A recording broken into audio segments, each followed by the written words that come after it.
আসসালামু আলাইকুম। রায়কা আল হোসেন স্বাগত জানাচ্ছি এনটিভি সন্ধ্যার খবরে। ক্রাউন সিমেন্ট শিরোনাম দেখছিলেন, এবার চলুন পুরো খবরে। গুমের মামলায় সেনা সদরের হেফাজতে থাকা আসামিরা নিজেরাই আত্মসমর্পণ করবেন অথবা তাদেরকে গ্রেফতার করে পুলিশ ট্রাইব্যুনালে হাজির করতে পারে। আর যদি তারা গ্রেফতার বা আত্মসমর্পণ না করেন তবে দুটি জাতীয় পত্রিকায় বিজ্ঞপ্তি দেওয়া হবে আসামিদের হাজির হবার জন্য। আজ এই আসামিদের বিষয়ে সাংবাদিকদের এসব কথা বলেন প্রসিকিউটর MH তামিম। আসামিরা হাজির হয়ে জামিন চাইলে ট্রাইব্যুনাল তা মঞ্জুর করতে পারে বা কারাগারে পাঠাতে পারেন। এর আগে গুমের 2 মামলায় শেখ হাসিনা সহ 30 জনের বিরুদ্ধে গ্রেফতারি পরোয়ানা জারি করে আন্তর্জাতিক অপরাধ ট্রাইব্যুনাল। আগামীকাল আসামিদের ট্রাইব্যুনালে হাজির করতে ওই পরোয়ানায় বলা হয়েছে। তাদের মধ্যে 15 জন সেনা কর্মকর্তা সেনা হেফাজতে আছেন। এদিকে জুলাই আগস্ট হত্যা মামলায় শেখ হাসিনা ও আসাদুজ্জামান খান কামালের পক্ষে দ্বিতীয় দিনে যুক্তি উপস্থাপন করেছে রাষ্ট্র নিযুক্ত আসামি পক্ষের আইনজীবী। তিনি বলেন, কাউকে হত্যার নির্দেশ তাদের আসামি দেয়নি। বেশ কয়েকজন সাবেক এবং সার্ভিং সামরিক কর্মকর্তাদের বিরুদ্ধে ইনফোর্সড ডিসঅ্যাপিয়ারেন্সের অভিযোগে গ্রেফতারি পরোয়ানা জারি করা হয়েছে। ওনারা ট্রাইব্যুনালে এসে হাজির হতে পারেন অথবা আইন শৃঙ্খলা বাহিনী তাদেরকে গ্রেফতার করে ট্রাইব্যুনালে নিয়ে আসতে পারে। যদি ওনারা কালকে হাজির না হন অথবা ওনাদেরকে হাজির করা না হয় তবে এই আইন অনুযায়ী তাদেরকে ট্রাইব্যুনালে উপস্থিত হওয়ার জন্য দুটি জাতীয় পত্রিকা বিজ্ঞপ্তি প্রদান করে দেওয়া হবে। আসন্ন জাতীয় সংসদ নির্বাচনকে সামনে রেখে অন্তর্বর্তীকালীন সরকারকে তত্ত্বাবধায়ক সরকারে রূপান্তরের প্রস্তাব দিয়েছে বিএনপি।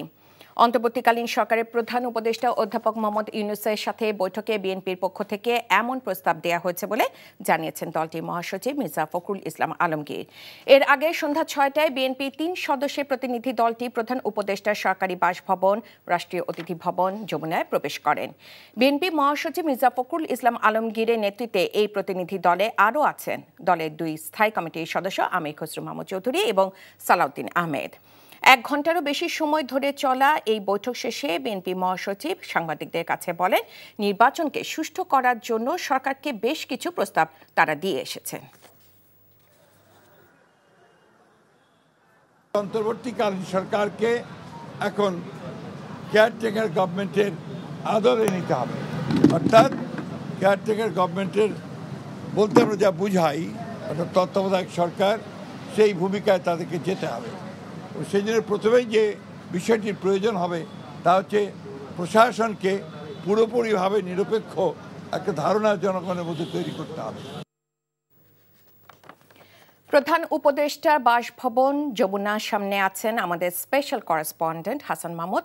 সরাসরি যুক্ত হচ্ছি তার সাথে। হাসান, বৈঠকে আলোচনার বিষয় সম্পর্কে কিছু কি জানতে পেরেছেন? আমাদের জানান।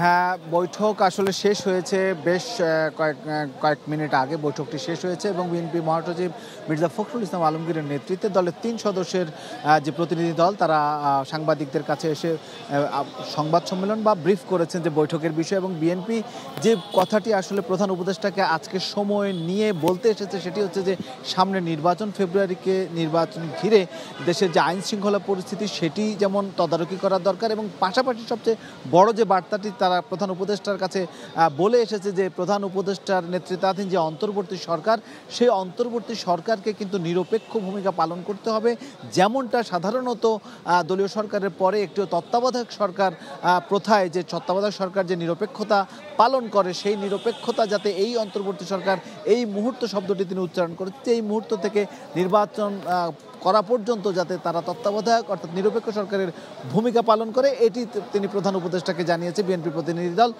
পাশাপাশি আরও কয়েকটি বিষয়, সেটি হচ্ছে যে তারা বলেছেন বিএনপি বলেছে প্রধান উপদেষ্টাকে যে সচিবালয় থেকে শুরু করে জেলা পর্যায়ের যে মাঠ পর্যায়ের প্রশাসন, সেখানে এখনও পতিত স্বৈরাচারের দোসররা বা পতিত ফ্যাসিস্টের দোসররা কিন্তু এখনও রয়েছে সচিবালয় থেকে জেলা পর্যায়ে, অর্থাৎ জেলা প্রশাসন, উপজেলা প্রশাসন, সব প্রশাসনের কথাই তারা বলেছেন যে সেই ফ্যাসিস্টদের দোসরকে সেখান থেকে সরাতে হবে এবং তাদেরকে সেখান থেকে সরিয়ে দিতে হবে, সরিয়ে দিয়ে নিরপেক্ষতা বজায় রাখতে হবে এবং সেই নিরপেক্ষতা সরকারকে আনতে হবে সুষ্ঠু নির্বাচনের জন্য এবং আইন ও বিচার ব্যবস্থায়ও, আইন শৃঙ্খলা এবং বিচার ব্যবস্থায়ও সেটি করতে হবে। আমরা জানছিলাম প্রধান উপদেষ্টার সাথে বিএনপির বৈঠকের খবর। তত্ত্বাবধায়ক সরকার ব্যবস্থা ফেরাতে করা আপিলের শুনানি আগামীকাল পর্যন্ত মুলতবি করেছে আপিল বিভাগ। এর আগে প্রধান বিচারপতি ডক্টর সৈয়দ রেফাত আহমেদের নেতৃত্বাধীন 7 বিচারপতির পূর্ণাঙ্গ আপিল বেঞ্চে এই শুনানি শুরু হয়। আবেদনের পক্ষে শুনানি করেন আইনজীবী ডক্টর শরীফ ভূঁইয়া। গত 27 আগস্ট তত্ত্বাবধায়ক সরকার ব্যবস্থা বাতিলের রায় পুনর্বিবেচনা চেয়ে করা আবেদনের শুনানি শেষে আপিলের অনুমতি দেয় আদালত। 2011 সালে 10 মে সংখ্যাগরিষ্ঠ মতামতের ভিত্তিতে সংবিধানের 13শ সংশোধনী বাতিল ঘোষণা করে রায় দেয় আপিল বিভাগের পূর্ণাঙ্গ বেঞ্চ। ঘোষিত রায়ের পর তত্ত্বাবধায়ক সরকার ব্যবস্থার বিলোপ সহ বেশ কিছু বিষয়ে আনা পঞ্চদশ সংশোধনী আইন 2011 সালে 30 জুন জাতীয় সংসদে পাশ হয়। 5 আগস্টের পর বিএনপি মহাসচিব, জামায়াতের সেক্রেটারি জেনারেল ও বদিউল আলম মজুমদার সহ 8 জন রিভিউ আবেদন করেন। হাজারো ছাত্র জনতার জীবনের বিনিময়ে দেশ গঠনে যে সুযোগ তৈরি হয়েছে তা কাজে লাগাতে হবে বলে মন্তব্য করেছেন বিএনপি মহাসচিব মির্জা ফখরুল ইসলাম আলমগীর। তিনি বলেন, ক্ষুদ্র জাতিগোষ্ঠী এদেশে উড়ে এসে জুড়ে বসেনি, তাদের নিজেদের অধিকার নিজেরা যেন আদায় করে নেয় সে আহ্বানও জানান তিনি। ইফতেখার রেজার রিপোর্ট। রাজধানীর গুলশানে বিএনপি চেয়ারপারসনের কার্যালয়ে ক্ষুদ্র জাতিগোষ্ঠীর নারী উদ্যোক্তাদের নিয়ে এক আলোচনা সভায় যুক্ত হন দলটির মহাসচিব মির্জা ফখরুল। ক্ষুদ্র জাতিগোষ্ঠীর অধিকার প্রতিষ্ঠায় বিএনপি সবসময় পাশে থাকবে উল্লেখ করে মির্জা ফখরুল বলেন, ক্ষমতায় গেলে ক্ষুদ্র জাতিগোষ্ঠীর নারী উদ্যোক্তাদের স্বল্প সুদে ঋণ দেওয়ার ব্যবস্থা করবে বিএনপি।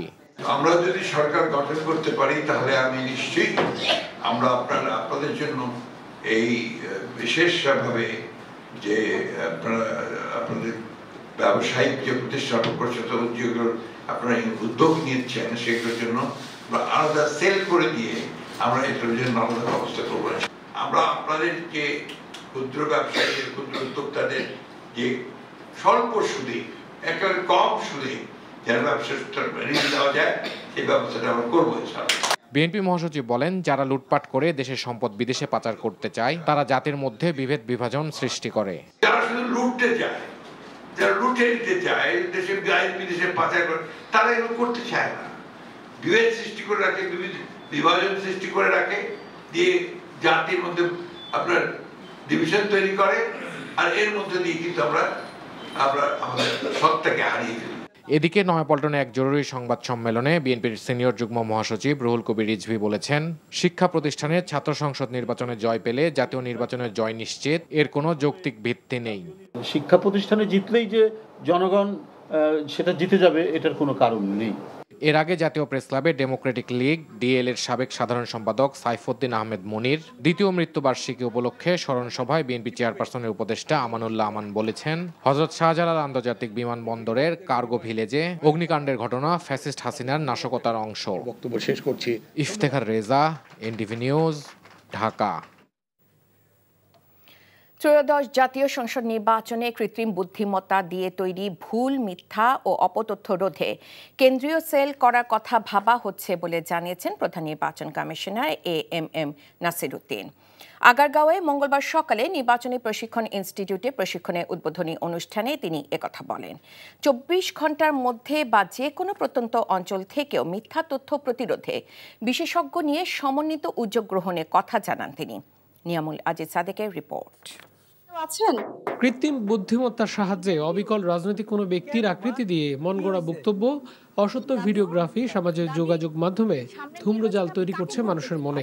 কোনো দলের বিরুদ্ধে মিথ্যা প্রচারণা, চরিত্র হননের মতো ঘটনাও ঘটছে হরহামেশা। এমন বাস্তবতায় প্রধান নির্বাচন কমিশনার বলেছেন, এআই এর চ্যালেঞ্জ বৈশ্বিক মাথা ব্যথার কারণ হয়ে দাঁড়িয়েছে। নির্বাচনে এর বিরূপ ও অপব্যবহার রোধে সমন্বিত উদ্যোগের বিকল্প নেই। It has become a global headache. At a churi, it can be a doctor's knife or maybe used by a robber, but the instrument is same. So AI, we are trying to integrate in the election process to prevent misuse of AI. আমরা তো অনেকদিন ধরে এটা নিয়ে খুব কাজ করছিলাম এটা নিয়ে। এবার নির্বাচনে পোস্টার নিষিদ্ধ হওয়ায় কম সময়ে বেশি সংখ্যক মানুষের কাছে পৌঁছানোর অন্যতম প্রধান হাতিয়ার হবে সামাজিক যোগাযোগ মাধ্যম। Integration of artificial intelligence in upcoming parliament election অনুষ্ঠানে এ তথ্য তুলে ধরে নাসির উদ্দিন বলেন, NTMC, SIST, BTRC, CID, ICT বিভাগ, বুয়েট থেকে বিশেষজ্ঞদের একটি কেন্দ্রীয় সেল গঠনের পরিকল্পনা রয়েছে।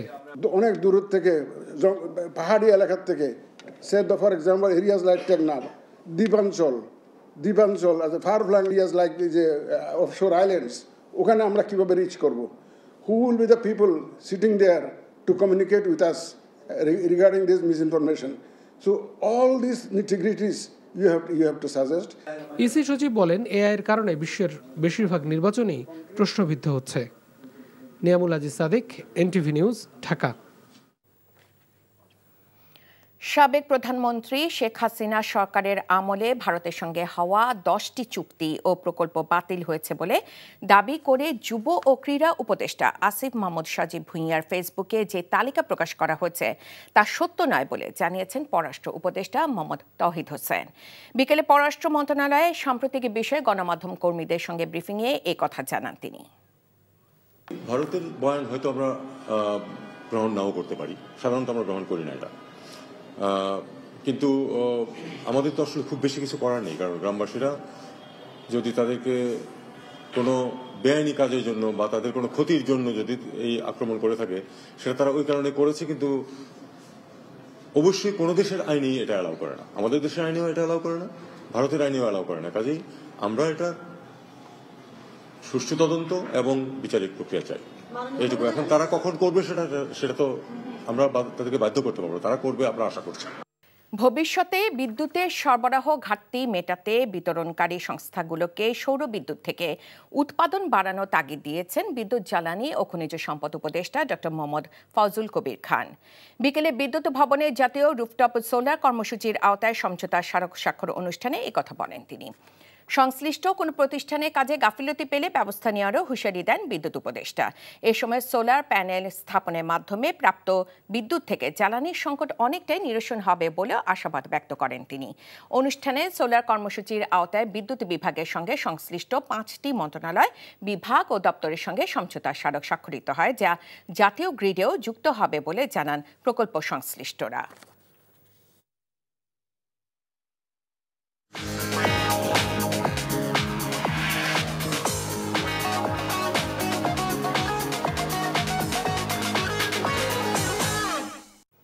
মার্কেন্টাইল ব্যাংক অর্থনীতির খবর।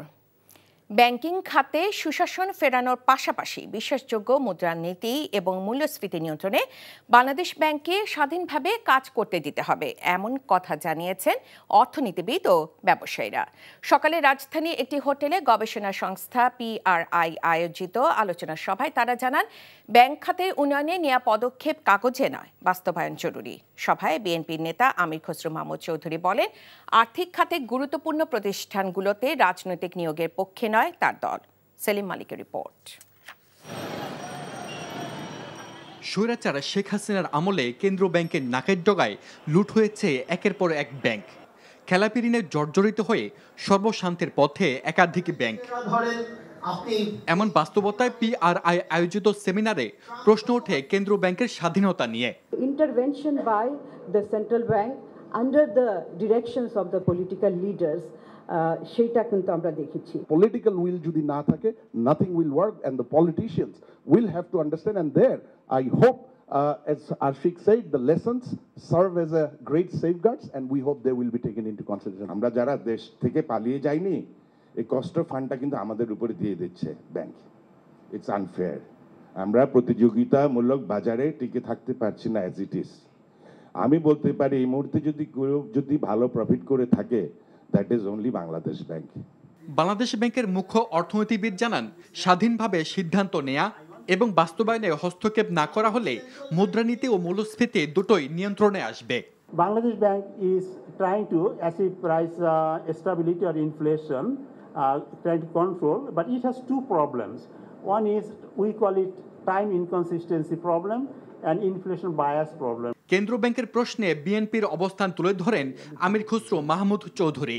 তিনি জানান, অর্থনীতির স্বার্থে বাংলাদেশ ব্যাংককে স্বাধীন করতে হবে।